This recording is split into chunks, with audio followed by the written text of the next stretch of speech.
E aí galera, beleza?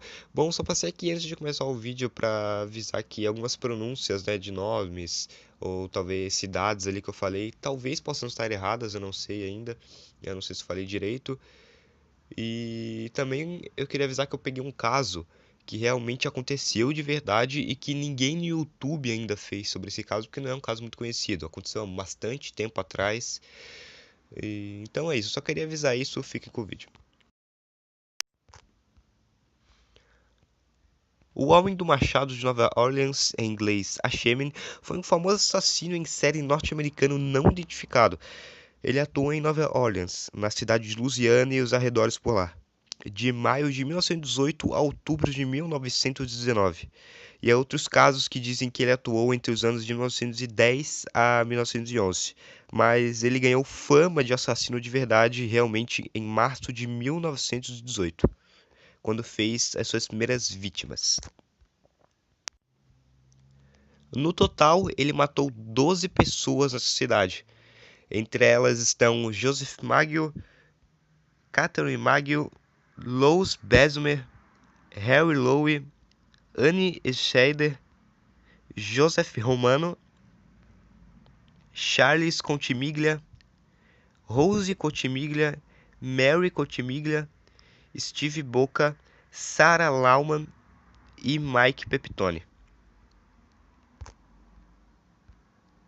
Joseph Maggio era um merceeiro italiano que foi atacado em 22 de maio de 1918, enquanto ele dormia ao lado de sua esposa, Catherine, em sua casa na esquina de Upper Line, onde conduzia um bar e mercearia. O assassino invadiu a casa e então começou a cortar as gargantas do casal com uma lâmina de barbear.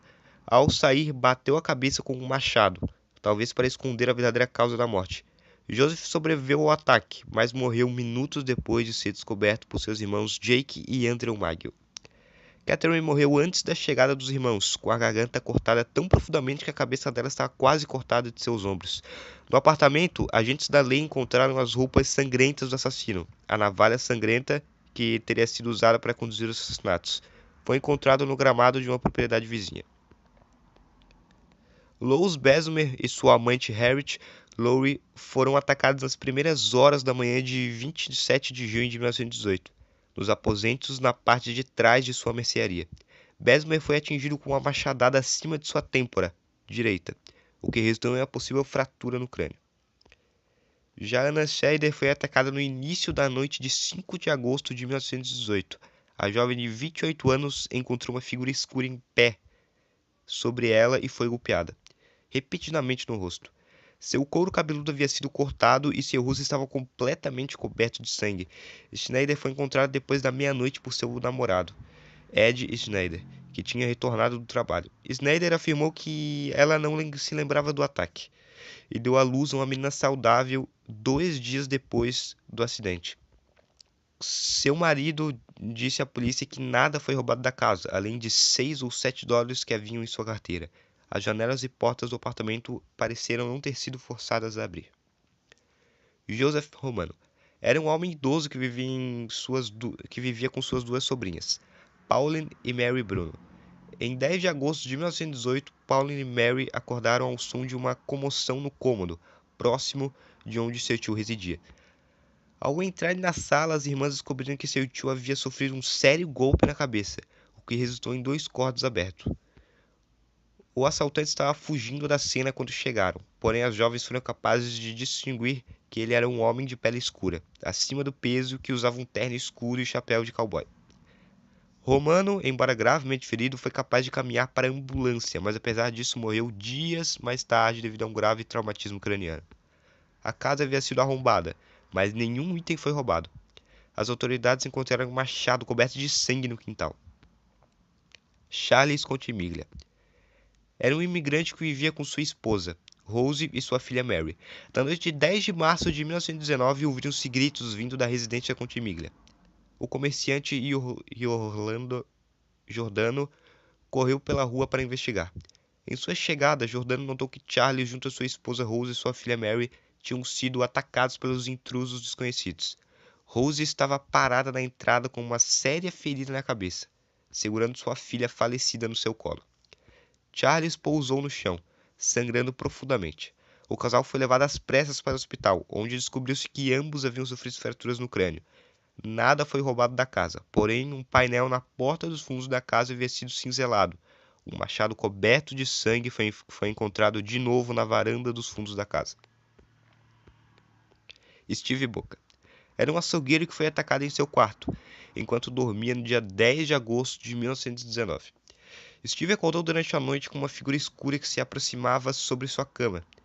Ao recuperar a consciência, Steve correu para a rua e descobriu que, na verdade, sua cabeça estava quase cortada por inteiro. O merceeiro correu para a casa de seu vizinho, Frank Genusa, onde ele perdeu a consciência e desmoronou.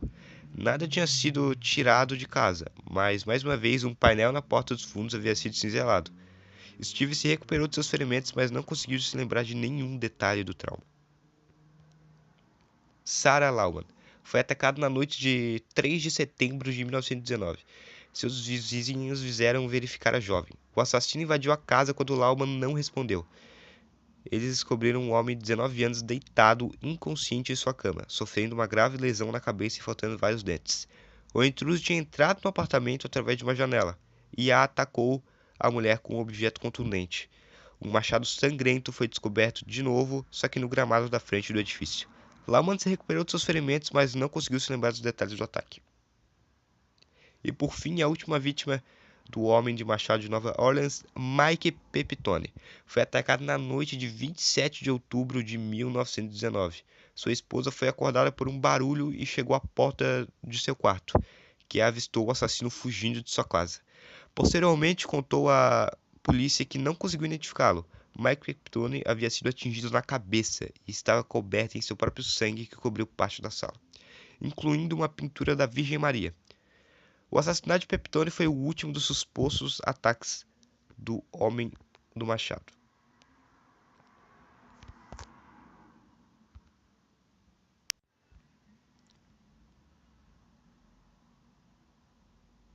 O escritor inglês Colin Wilson especula que o homem do machado poderia ter sido Joseph Mumfre, um homem morto a tiros em Los Angeles em dezembro de 1920.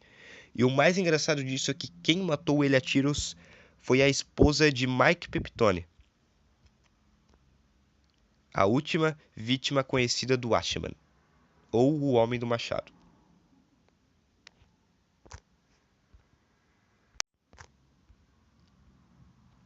Pouco antes de ele parar com os assassinatos, ele mandou uma carta para a polícia em 13 de março de 1919.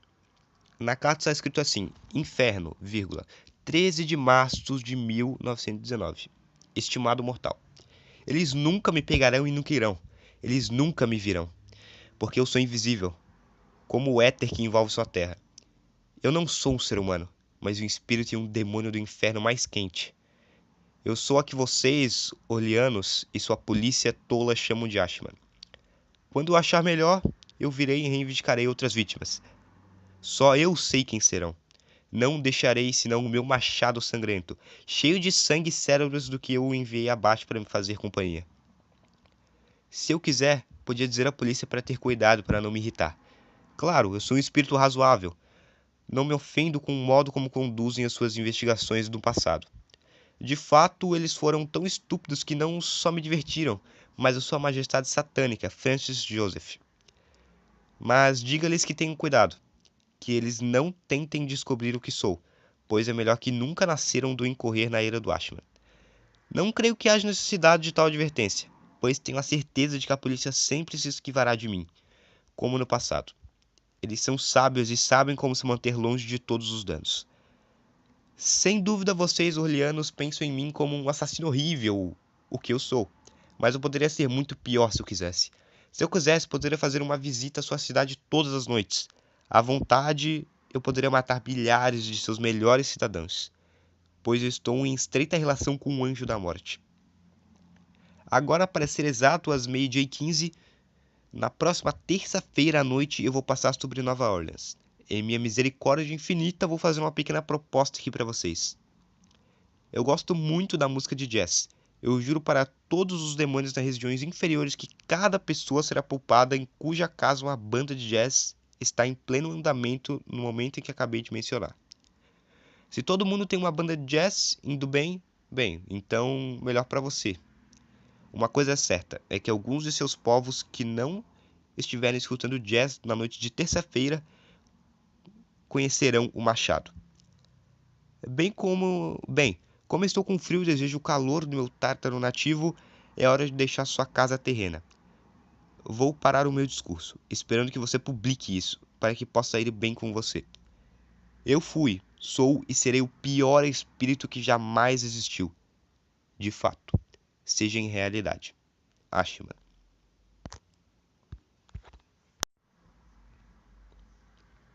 E bom, galera, como vocês viram, realmente é um caso bem perturbador. É um caso que ainda não foi solucionado até hoje. Mas como o escritor inglês Colin Wilson disse, ele acha que foi o Joseph Mumford. Poderia ter sido ele, já que quando a polícia apontou ele como um grande suspeito, né, a mulher de Mike Crepitone acabou matando ele a tiros em Los Angeles.